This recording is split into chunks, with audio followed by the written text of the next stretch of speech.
Hi everyone, it's Wednesday, and yes, it's time for Word Warrior Tips with Rosalind Krieger. Now, this is a special tip segment for the people who say they don't read, don't have time to read, don't know what to read.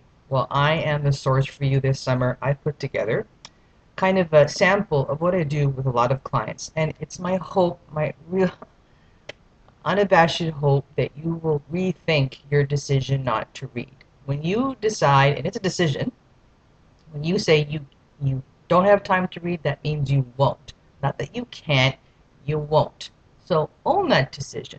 But think of the repercussions of not reading for you, your workplace, your family, your community. Believe it or not, the choice that you're making right now not to read is going to affect you and shape your life in ways that you possibly aren't even aware of. It's going to rob you of history. It's going to rob you of enriching not only your vocabulary, not just your lexicon, but your intake of complex relationships and characters. And actually, if you don't realize this, reading is the only way we can actually time travel right now. Forget about stuff in the future. Reading enables you to engage with a person in 1920, in 1830, and in 2014. So you can travel across hemispheres, across galaxies, across time. That's one of the few things that reading can do for you. And of course, it's going to encourage your imagination and, God forbid, make you a little bit happier and think more about important issues. So, enough with the soapbox for now, but I'm going to go through some stuff I think I'd like you to read this summer that you might actually like. So, this is one of my favorite books. It's The Secret Diary of Adrian Mole. Now, there have been, I think, 5 or 6 sequels to the books. They're really not very good. But this one is so great. It's about this family falling apart, this white Christian middle class family. And Adrian is on the cusp of manhood, but really is kind of delusional. He's a really bad poet, but thinks he's intellectual, but he really isn't, even though he reads Pride and Prejudice. And it's set in the onslaught of the Thatcher years. And what I love about it is, unlike so many books of the period from the U.S., the parents here and the family isn't romanticized. Adrian has really crappy dad, a really an enabling grandmother who infantilizes him and the father, and a mother who really wants to break out and be, more self-fulfilled. And that all makes Adrian really pissed off. So if you want to have a good laugh about something very serious, you get this wonderful book by Sue Townsend. It's just a great read for anyone. It doesn't matter how old you are. I've read the book 5 times. I've taught it zillions of times. I never tire of it. Okay.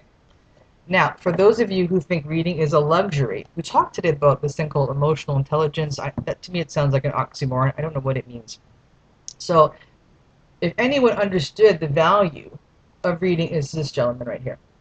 Frederick Douglass understood that freedom, that education meant reading and education meant freedom.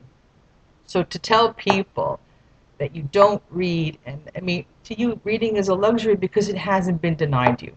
You haven't been denied the privilege, excuse me, the need, desire to read, towards which brings you towards self-determination.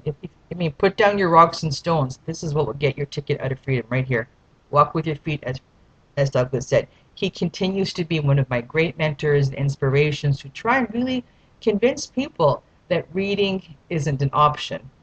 It is a choice if you really want to be strong and mentally flexible and informed, but most of all, bring all of your literacy skills into your repertoire, into your arsenal. I don't like war imagery, but I think in his case it applied. And this is a man who understood the importance of reading and emancipation.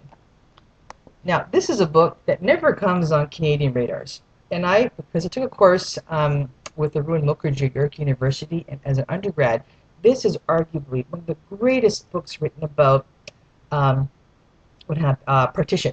Partition. And I recommend this book. Khushwant Singh was a journalist who was Sikh. This book is phenomenal. It is about a character who traverses the period geographically and politically as partition erupts and destroys that part of the world. It's a must read. Not sure.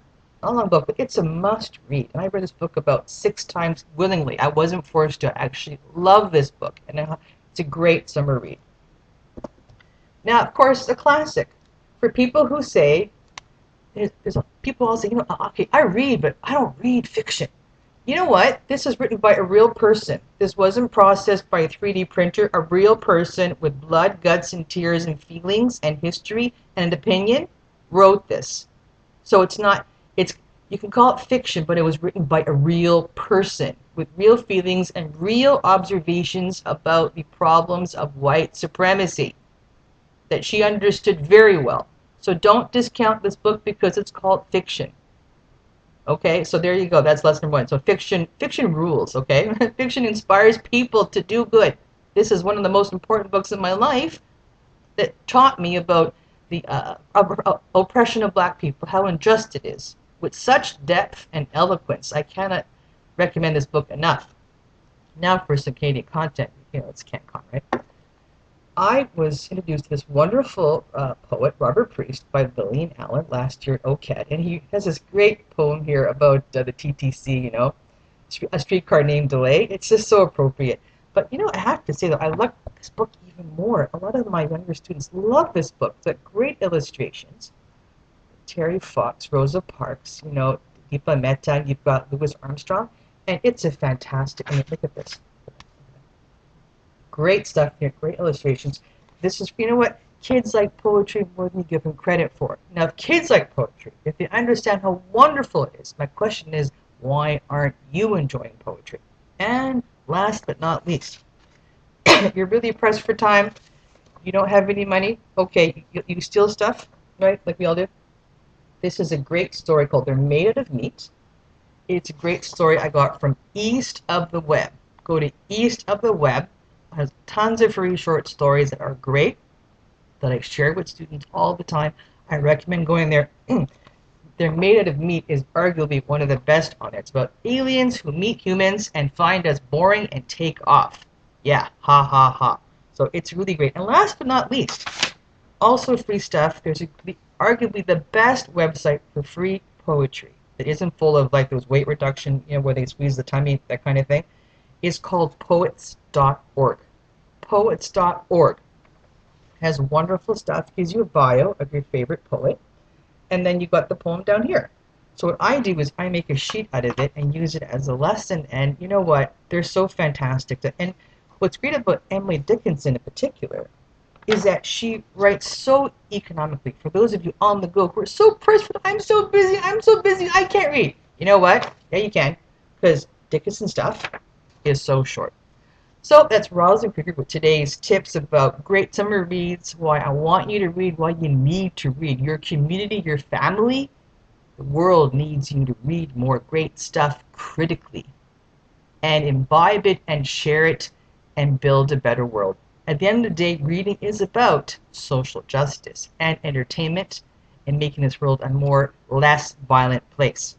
Rosalind Krieger signing off from wordwarrior.com. Bye.